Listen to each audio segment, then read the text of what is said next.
के सेशन में हम बात करेंगे कि हमल के दौरान जो पेट में बच्चे की डेथ हो जाती है या जो बच्चे मरे हुए पैदा होते हैं,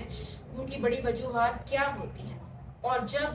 खुदा ना खास्ता आपको इस तरह के सिनेरियो से गुजरना पड़े या आपको इस तरह की सूरत हाल से गुजरना पड़े, तो आपको जहानत से काम लेते हुए क्या क्या ज़रूरी स्टेप्स करने चाहिए ताकि आप आइंदा आने वाले वक्त में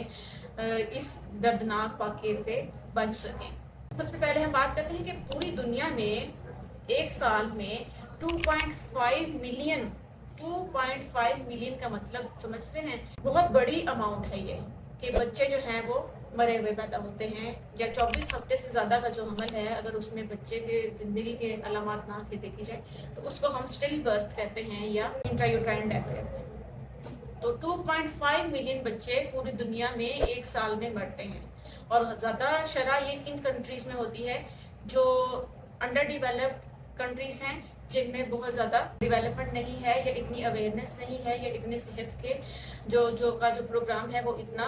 अप टू द मार्क नहीं है, तो उनमें ये शरह ज़्यादा है बनिस्बत उन मुल्कों के जो बहुत ज़्यादा तरक्की याफ्ता हैं।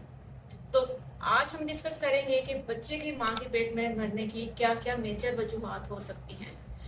सबसे बड़ी वजूहात हैं इसमें हमल की ब्लड शुगर।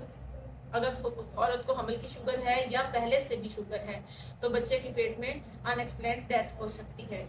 दूसरे नंबर पे आ जाता है हमल का ब्लड प्रेशर। अगर ब्लड प्रेशर है तो भी बच्चे के पेट में डेथ हो सकती है। अगर औरत को हमल के दौरान खून पड़ता है, जिसको हम कहते हैं कि 24 हफ्ते के बाद अगर उसको ब्लीडिंग होती है, उसकी आवल का कोई मसला है, आवल फट गई है या आवल नीचे की तरफ है, तो भी बच्चे का खून कम जाता है और बच्चे की पेट में डेथ हो सकती है।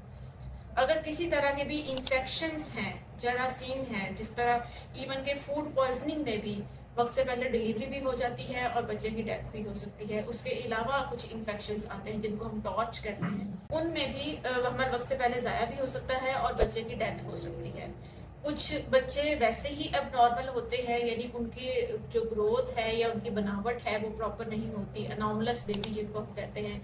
उनके दिमाग में, हराम मगज में कोई मसला होता है या जिस्म में कुछ इस तरह के मसले होते हैं, तो वो भी पेट में मर जाते हैं। कुछ जिनियाती मादे का मसला हो सकता है जिसको हम जेनेटिक या क्रोमोसोमल एबनॉर्मलिटीज़ कहते हैं,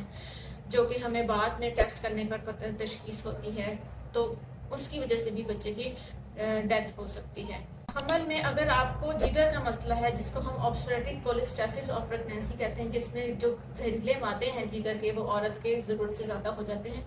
उसमें भी अनएक्सप्लेन्ड डेथ हो सकती है बच्चे की। और इसके अलावा बेतहाशा वजूहात हैं जिनको अगर मैं बताना चाहूँ तो वो शायद आपको समझ भी ना आए क्योंकि वो मेडिकल टर्म्स हैं, लेकिन बताने का मकसद ये है कि बहुत सी वजूहात हैं जिसकी वजह से बच्चे के पेट में डेथ हो सकती है। लेकिन आपके करने का क्या काम है कि अगर खुदा न खास्ता एक दफ़ा बच्चे की पेट में डेथ हो गई है तो उसी टाइम पर माँ के ज़रूरी टेस्ट करवाएं और बच्चे के भी जो ज़रूरी टेस्ट हैं वो करवाएं।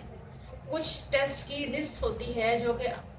डेथ के फौरन बाद रिक्वायर्ड स्पेशलिस्ट डॉक्टर्स और जो स्पेशलिस्ट पैथोलॉजिस्ट होते हैं वो आपको एडवाइस करते हैं कि बच्चे के और माँ के इस तरह के टेस्ट किए जाएं